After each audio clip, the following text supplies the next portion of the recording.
गुज़िस्ता रात जो इसमें इंग्लैंड के खिलाफ पहले टेस्ट मैच के लिए स्क्वाड का ऐलान हुआ है, वो जो उसमें प्लेयर्स हैं 15 वो इस टूर्नामेंट में अब नहीं है। जिसमें बाबर आजम इसमें अभी सही नहीं है, ये मैच नहीं खेल रहे। शाहीन अफरीदी भी नहीं है, बाबर आजम भी नहीं है, आमिर जमाल भी नहीं है, शान मसूद भी नहीं है, मतलब जो टेस्ट स्क्वाड में शामिल है। मतलब मैंने इतना बुज़दिल क्रिकेट बोर्ड कभी नहीं देखा। मैंने इतना बिल्कुल हेल्पलेस क्रिकेट बोर्ड कहीं नहीं देखा है कि जिन प्लेयरों को बाहर करना है आप उनके सामने फिर से जो है ना हर चीज करने के लिए तैयार हो गए हैं। 15 टॉप के प्लेयर्स हैं वो रिलीज कर दिए गए, वहां से वो चैंपियंस कप का हिस्सा नहीं होंगे। तो मुझे तो इस पाकिस्तान क्रिकेट बोर्ड का ना सर समझ आ रहा है ना पाँव समझ आ रहा है। आपने कहा जी हमने बड़ा मेगा इवेंट करवा दिया, इसकी परफॉर्मेंस पे ये करेंगे। ये तो कोई समझ नहीं आई कि रेस्ट चाहिए, किसने रेस्ट दी है? सबसे बड़ा कसूरवार वो है जिसने रेस्ट दिया। उसके बाद है वो कसूरवार जिसने ये बात की है कि लड़कों को रेस्ट दे। वो चाहते ही नहीं है पाकिस्तान की क्रिकेट ऊपर जाए।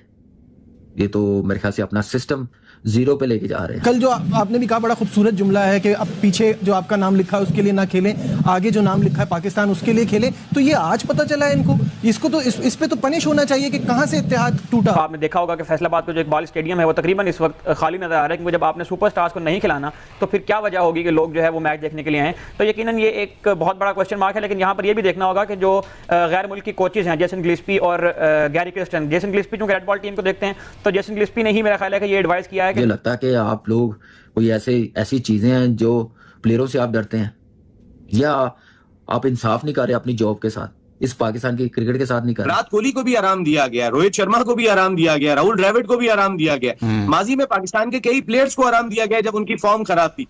हम आराम नहीं दे सकते बाबर आजम को, हम आराम नहीं दे सकते अब्दुल्ला शफीक को।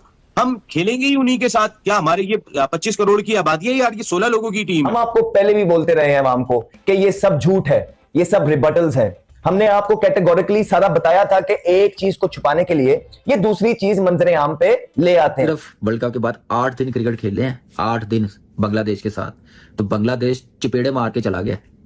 सिर्फ 8 दिन, कितना गैप है वर्ल्ड कप के बाद T20। सिर्फ 3 दिन का टूर्नामेंट रह गया था तो उनको पूरा खेलने क्यों नहीं दिया गया? अब जो आप लोग सोच रहे होंगे कि पाकिस्तानी प्लेयर्स क्यों चैंपियंस कप नहीं खेल रहे, मैं आपको बताता हूँ। असल रीजन ये है कि पीसीबी डरता था कि कहीं जो प्लेयर जो सिलेक्ट हो गए इंटरनेशनल के अंदर, अगर वो फ्लॉप हो गए इस चैंपियंस कप के इन मैचेस के अंदर तो लोगों ने हमें क्रिटिसाइज करना है। मैं बाबर आजम को कहता हूँ मेरे मुल्क का नंबर 1 बैटर है। वो कोई एक ढंग का मैच तो मुल्क को जिताता नहीं है, वो मेरे मुल्क का नंबर 1 बैटर है। रिजवान साहब के 171 रन को मैं कहां लेकर जाऊं जब पाकिस्तान क्रिकेट टीम 448 रन करने के बाद मैच हार जाती है। अपने जो आने वाले बच्चे हैं जिन्होंने क्रिकेट खेलनी है, अगर उनको सही मैसेज देना ना, तो प्लीज मैं फिर बोलूंगा जो हमारा हमसाया मुल्क है ना इंडिया, उनकी तरफ देख लें। अगर बाबर आजम आउट होता लोगों ने कहना था इसको सिलेक्ट क्यों किया? अगर शान मसूद रन ना करता लोगों ने कहना था कि भाई आपने इनको टेस्ट टीम में क्यों रखा है, कामरान गुलाम को नहीं रखा। अगर नसीम शाह, शहनशाह अफरीदी को विकेटें ना मिलती लोगों ने इशू रेज करना था। तो पीसीबी ने प्लेयर्स को भी बचाया और खुद भी बचने वाला काम किया, जो कि एक जिसका कहते हैं ना डर को बुज़दिलाना अप्रोच। गुज़िस्ता रात जो इसमें इंग्लैंड के खिलाफ पहले टेस्ट मैच के लिए स्क्वाड का ऐलान हुआ है, वो जो उसमें प्लेयर्स हैं 15 वो इस टूर्नामेंट में अब नहीं है। जिसमें बाबर आजम इसमें अभी सही नहीं है, ये मैच नहीं खेल रहे। शाहीन अफरीदी भी नहीं है, बाबर आजम भी नहीं है, आमिर जमाल भी नहीं है, शान मसूद भी नहीं है, मतलब जो टेस्ट स्क्वाड में शामिल है। कैप्टन जो है वो उधर से आई थिंक इमामुल हक कर रहे हैं लाइंस की तरफ से, जबकि इधर से मोहम्मद हारिस है। वाइस कैप्टन भी चेंज हुए हैं। वाइस मेरी तरफ से माजरत, जो मैंने स्टार्ट में कह दिया कि शाहीन अफरीदी वर्सेस बाबर आजम, ये खबर मेरे तक फिर लेट पहुंची है। जी तैयब ताहिर जो है वो वाइस कैप्टन है। तो ये टीमें ऑब्वियसली चेंजेस वाला वो मामला नहीं था, क्योंकि जो उनके वसाइल थे, जो रिसोर्सेज थे वो उनके पास नहीं थे। लेकिन बात फिर वही आ जाती है कि ये नौजवानों के लिए एक टूर्नामेंट बनाया गया था कि हमें बेंच स्ट्रेंथ मिलेगी। तो क्यों नहीं बैच शाह को ट्राई किया गया? क्यों नहीं नसीम, वो जो मोहम्मद ताहा है वो पहले भी खेल चुके हैं, शरोन सिराज पहले भी खेल चुके हैं, ये लाहौर कलंदर की तरफ से खेले हुए हैं। पहले डेवलपमेंट प्रोग्राम का हिस्सा है लाहौर कलंदर की, और बड़े बेहतरीन किस्म की इनकी मैंने हिटिंग देखी है लाहौर कलंदर हाई परफॉर्मेंस सेंटर में। वहां पे बड़ी मजे की बैटिंग करते हैं। इधर भी ये कुछ मैचेस खेले थे लेकिन अप टू द मार्क नहीं खेल सके। आज भी गालबन उन्होंने 30 ओड रन बनाए हैं। तो ये नौजवान टैलेंट है। अगर आप ये वही वाली बात कि अगर आप इंतजार करेंगे कि बाबर आजम को रेस्ट करवाएं या अब्दुल्ला शफीक बाहर होगा तो फिर हम नए लड़कों को ट्राई करें, तो फिर आपकी बेंच स्ट्रेंथ जो है वो चेक नहीं होगी। ये तो कोई समझ नहीं आई कि रेस्ट चाहिए, किसने रेस्ट दी है? सबसे बड़ा कसूरवार वो है जिसने रेस्ट दिया।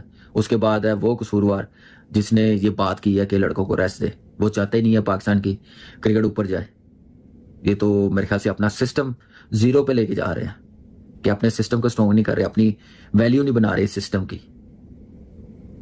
सिर्फ वर्ल्ड कप के बाद 8 दिन क्रिकेट खेले हैं, 8 दिन बांग्लादेश के साथ, तो बांग्लादेश चपेड़े मार के चला गया। सिर्फ 8 दिन, कितना गैप है वर्ल्ड कप के बाद T20। सिर्फ पाकिस्तान के लिए 8 दिन क्रिकेट खेले हैं। उसके बाद ये डोमेस्टिक खेले हैं, और डोमेस्टिक जैसे खेले हैं सबको पता है।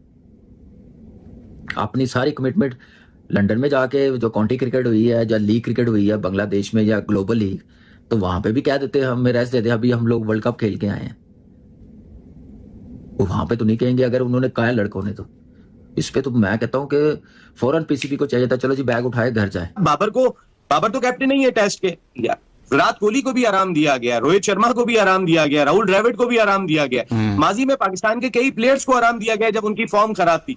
हम आराम नहीं दे सकते बाबर आजम को, हम आराम नहीं दे सकते अब्दुल्ला शफीक को। हम खेलेंगे ही उन्हीं के साथ। क्या हमारे ये 25 करोड़ की आबादी है यार, ये 16 लोगों की टीम है। आपने बैकअप बनाने की कोशिश ही नहीं की। आपका डोमेस्टिक परफॉर्मर कोई रेस्पेक्ट ही अर्न नहीं करता। कामरान गुलाम की एग्जांपल सबके सामने, वो डोमेस्टिक में परफॉर्म कर रहे थे। एक जानिब हम लेक्चर देते हैं, प्रेस कॉन्फ्रेंसेस करते हैं और आकर कहते हैं जी जो डोमेस्टिक में परफॉर्म करेगा ना उसे सिलेक्ट किया जाएगा। हमारा म्यार डोमेस्टिक है, हमारा म्यार जो है वो कायद-ए-आज़म ट्रॉफी है, हमारा म्यार ये चैंपियंस कप टूर्नामेंट है, वो चैंपियंस कप में भी परफॉर्म करता है, वो कायद-ए-आज़म ट्रॉफी में भी। आज तक पाकिस्तान के जितने भी प्लेयर्स माजी में बहुत बड़े बड़े नाम गुजरे हैं, लेकिन कामरान गुलाम वाहिद प्लेयर है जिसने किसी एक सीजन में 1000 से ज्यादा रन बनाए हैं। तो जब आप एक तरफ ये कहते हैं डोमेस्टिक हमारा म्यार है या उसको देखते हुए हम आगे बढ़ेंगे, तो उसकी परफॉर्मेंसेस को नजरअंदाज क्यों किया जाता है?